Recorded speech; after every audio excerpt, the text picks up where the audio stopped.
Chapter 15 is some natural phenomenas. Natural phenomenas क्या होते हैं? जो अपने आप ही कोई डिजास्टर्स वगैरह जैसे आ जाते हैं।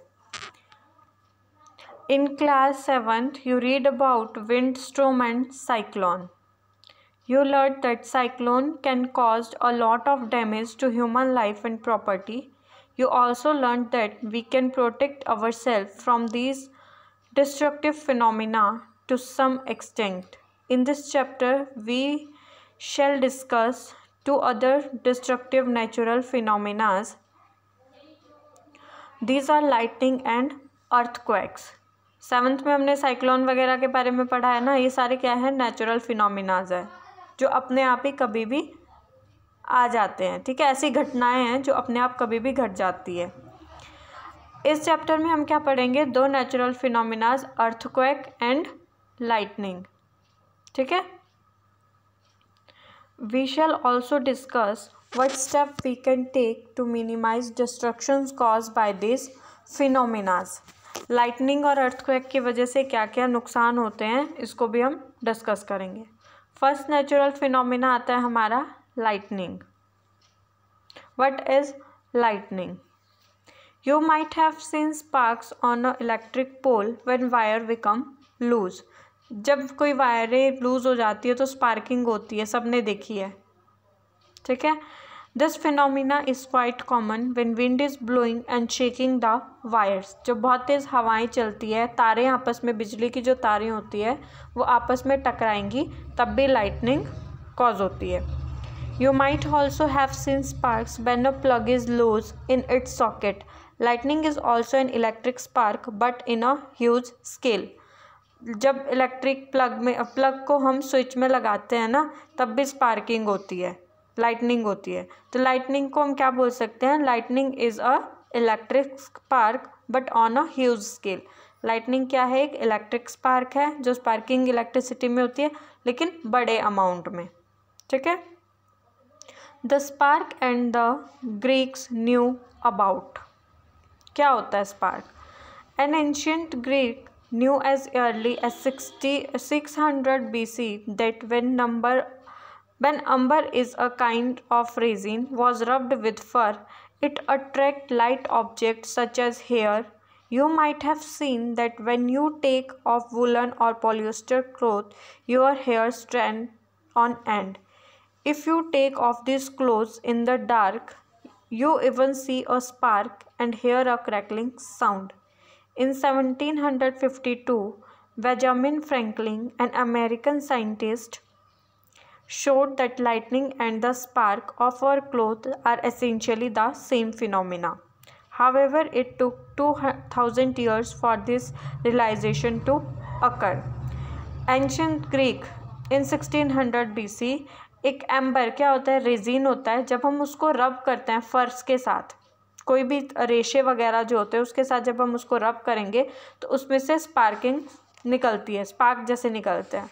आप लोगों ने नोट किया होगा कई बार सर्दियों के टाइम पे जब हम अपने स्वेटर वगैरह उतारते हैं तो उसमें से क्रैकलिंग सी साउंड आती है, चट चट की सी आवाज़ आती है। सुनी है किसी ने? वो सब क्या होते हैं? इलेक्ट्रिक चार्ज होते हैं, वो इलेक्ट्रिक स्पार्क होते हैं। कई बार ये नोट करना, जब हम अपने जो वुलन क्लोथ्स होते हैं या कोई भी क्लोथ अंधेरे में जब उतारते हैं ना, तो उसमें से वो क्रैकलिंग साउंड तो आती है, साथ में हमें बिल्कुल लाइट की स्पार्किंग्स थोड़ी थोड़ी सी दिखाई देती है। इसको किसने डिस्कवर किया था?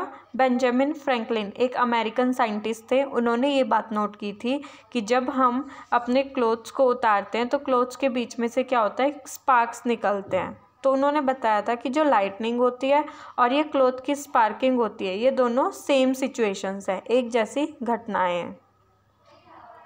नेक्स्ट आता है हमारा चार्जिंग बाय रबिंग। बुक में देखते रहना topics. Charging by rubbings. When a plastic refill is rubbed with polythene, it acquires a small electric charge. Similarly, when a plastic comb is rubbed with dry hair, it acquired a small charge. These objects are called charged object. जब हम plastic की एक polythene लेके उसके साथ plastic का जो हमारा पेन का रिफिल होता है उसको रब करेंगे तो क्या होगा? वो जो हमारा पॉलीथीन होगा उसमें क्या आ जाएगा, इलेक्ट्रिक चार्ज आ जाएगा। वैसे ही जब हम कॉम को, कंघे को अपने सिर के साथ रब करेंगे तो उस कॉम में क्या आ जाएगा, इलेक्ट्रिक चार्ज आ जाएगा। These are called charge object. In the process of charging, the refill and the plastic comb, polythene and hair also get charge। इस प्रोसेस में क्या हुआ, रिफिल और प्लास्टिक दोनों चार्ज हुए, हमारे हेयर और हमारी कॉम भी दोनों चार्ज हो गई। नेक्स्ट आता है types of charge and their interaction. कितने टाइप के होते हैं चार्ज और वो कैसे इंटरेक्ट करते हैं।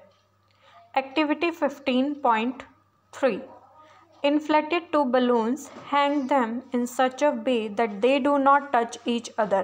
आपने क्या करना है, दो बलून्स को लेना है और उनको लटका देना है, ठीक है। इस तरह से उनको लटकाना है ताकि वो एक दूसरे के साथ टच ना हो। Look at figure 15.1। दो बैलून्स ले रखे हैं इन्होंने, दोनों को थ्रेड की हेल्प से लटका रखा है। रब both the balloon with the balloon cloth and release them. आपने क्या करना है, दोनों बलून को किसी कपड़े से साफ करना है, ठीक है। व्हाट डू यू ऑब्जर्व, क्या ऑब्जर्व करते हो आप इसमें। Now let us repeat this activity with used pen refill. अब आपने क्या करना है, यही एक्टिविटी पेन के रिफिल के साथ करनी है। रब one refill with polythene, place it carefully in a glass tumbler using the tumbler as a stand। Refill को क्या करना है, आपने रिफिल को पॉलीथीन से रब करना है और उसको आपने एक ग्लास के टम्बलर में रख देना है, मतलब एक कांच का ग्लास लेना है, उसमें रख देना है। रब the other refill also with polythene, फिर एक दूसरा रिफिल लेना है और उसको भी रब करना है। जब आप रिफिल को टम्बलर में, ग्लास में डालोगे तो आपने क्या ध्यान रखना है कि जिस एंड को आपने रब किया है ना, जहाँ से रिफिल को आपने पॉलीथीन में रब किया है, वो एंड ग्लास के ऊपर होना चाहिए, ठीक है। Bring it close to the charge refill, और दूसरे रिफिल को आपने, जो चार्ज रिफिल है उसके पास लेकर जाना है। Be careful not to touch the charge and with your hand. ध्यान रखना है कि जो चार्ज एंड रिफिल का वो आपके हाथ को टच ना करे। Do the two attract each other और रिपेल ईच अदर। फिर आपने देखना है कि क्या दोनों रिफिल एक दूसरे को अटैच कर रहे हैं या रिपेल कर रहे हैं। अट्रैक्शन और रिपल्शन क्या होती है, आपने 6th क्लास में पढ़ा है, मैग्नेट वाले चैप्टर में पढ़ा है ना सबने। क्या होता है उसमें, जो दो सेम पोल होते हैं वो क्या करते हैं, एक दूसरे को रिपेल करते हैं। जैसे नॉर्थ पोल होता है मैग्नेट का, अगर हम 2 डिफरेंट मैग्नेट के नॉर्थ पोल को क्लोज लेके जाते हैं तो वो रिपेल करते हैं, अट्रैक्ट नहीं करते हैं। और जो अगर डिफरेंट पोल को मैच करेंगे नॉर्थ टू साउथ तो वो अट्रैक्ट करेंगे। वैसे जो चार्ज रिफिल होगा वो क्या करेगा, दो चार्ज अगर रिफिल होंगे तो वो एक दूसरे को रिपेल करेंगे, लेकिन एक चार्ज और एक अनचार्ज रिफिल होगा तो वो एक दूसरे को अट्रैक्ट करेंगे, ठीक है। Let us summarise the observation. A charge balloon repel a charge balloon. जो चार्ज बैलून होंगे दोनों वो एक दूसरे को रिपेल करेंगे, एक दूसरे से दूर जाएंगे।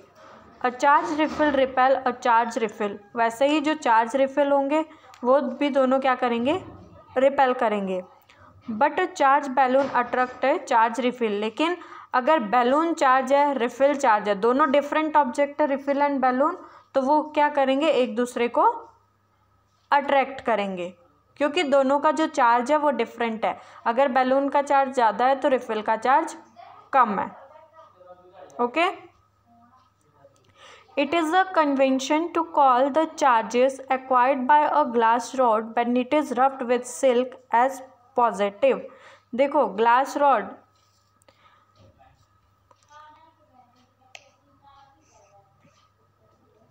the other kind of charge said to be negative। It is convention to all the charge required by a glass rod when it is rubbed with silk as positive। जिसको हमने क्लोथ से रब किया है ना, उसमें जिसको हम सिल्क से रब करेंगे उसका चार्ज कौन सा होगा, पॉजिटिव, और दूसरा negative. It is observe when